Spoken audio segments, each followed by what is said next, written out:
Supreme নির্দেশে ২৬,০০০ শিক্ষক ও শিক্ষক কর্মীর চাকরি বাতিল হয়েছে। এর প্রতিবাদে বুধবার জেলায় জেলায় পথে নেমেছেন চাকরিহারারা। সেই প্রতিবাদের আজ ছড়িয়ে পড়েছে দক্ষিণবঙ্গের পাশাপাশি উত্তরবঙ্গেও। এদিন সকালে তমলুকের ডিআই অফিসে তালা লাগিয়ে বিক্ষোভ দেখান চাকরিহারা শিক্ষকেরা। যাদের টাকা ফেরত দিতে হবে তাহলে ওরা অযোগ্য, যাদের দিতে হবে না ওরা যোগ্য। তাহলে যদি অযোগ্যদের বাদ দিয়ে তাদের জায়গায় যারা ওয়েটিং আছে তাদের পরীক্ষা নিক, আর আমরা তো যোগ্য, আমাদের রিপ্যানেল করে দিক। সোজা উপায়, এত সোজা উপায়। অপরদিকে পূর্ব বর্ধমান জেলা শিক্ষা ভবনের সামনে শিক্ষকদের বিক্ষোভ কর্মসূচিতে পুলিশ লাঠি চার্জ করে।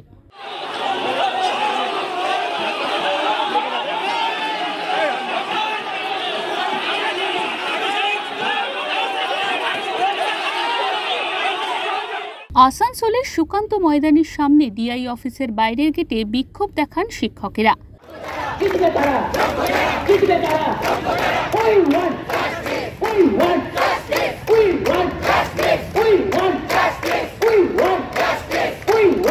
আন্দোলনে নামতে কিন্তু বাধ্য হয়েছি, আমরা নিজের ইচ্ছায় এই রোদে গরমের মধ্যে কিন্তু আন্দোলনে নামার আমাদের কথা নয়। আজকে আমাদের বিদ্যালয়ে পরীক্ষা চলছে, আজকে সেখানে আমাদের পরীক্ষা গার্ড দেওয়ার কথা, তাদের খাতাগুলো চেক করার কথা, বাচ্চাদেরকে সেই পরীক্ষাতে হেল্প করার কথা। তার জায়গাতে আমাদেরকে এখানে রাস্তায় নামতে আমাদেরকে বাধ্য করেছে কিছু দুর্নীতিবাজ লোকেরা, কিছু দুর্নীতিবাজ মন্ত্রিসভা। আমরা বিনা অপরাধে, যাদের বিরুদ্ধে কোনো অ্যালিগেশন নেই, 17 দফা দোষের অভিযোগ তোলা হয়েছে দুর্নীতির জন্য, সেই অভিযোগের কোনোটাই কিন্তু আমাদের নাম নেই। একই ছবি দেখা গেছে উত্তরবঙ্গের জেলাগুলিতে। উত্তর দিনাজপুর জেলার কর্ণজোড়া ডিআই অফিসের সামনে বিক্ষোভ দেখান শিক্ষকেরা এবং ডেপুটেশন জমা দেন তারা।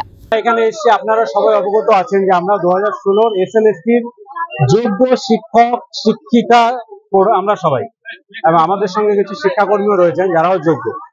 এবার আপনারা জানেন যে গত 3 এপ্রিল সুপ্রিম কোর্টের রায়ে আমাদের সবার চাকরি বাতিল হয়ে গেছে। এটা রাজ্য জুড়ে এখন হট নিউজ, সবাই এটা জানে। এবার বিষয়টা হচ্ছে কি কারণে আমাদের চাকরিটা বাতিল হলো। আমরা যারা যোগ্য, আমরা যখন কোনো অন্যায় করিনি, তবু আমাদের চাকরিটা বাতিল হলো কেন? এদিন একই চিত্র দেখা গেছে জলপাইগুড়ি জেলাতেও। এখানেও ডিআই অফিসের সামনে বিক্ষোভ দেখান চাকরিহারা শিক্ষকেরা। সরকার এসএসসি যে আমাদের নথি দেয়নি জমা, তার জন্য আজকে কি করছেন? আজকে আমাদের এখানে ধর্ণা মঞ্চ, রাস্তায় অবরোধ করেছেন? হ্যাঁ, রাস্তা অবরোধ। কেন? আমাদের হকের চাকরি পাওয়ার জন্য, যাতে আমরা সুপ্রিম কোর্টে বিচার দেয়, এটার জন্য। ব্যুরো রিপোর্ট, ওঙ্কার বাংলা।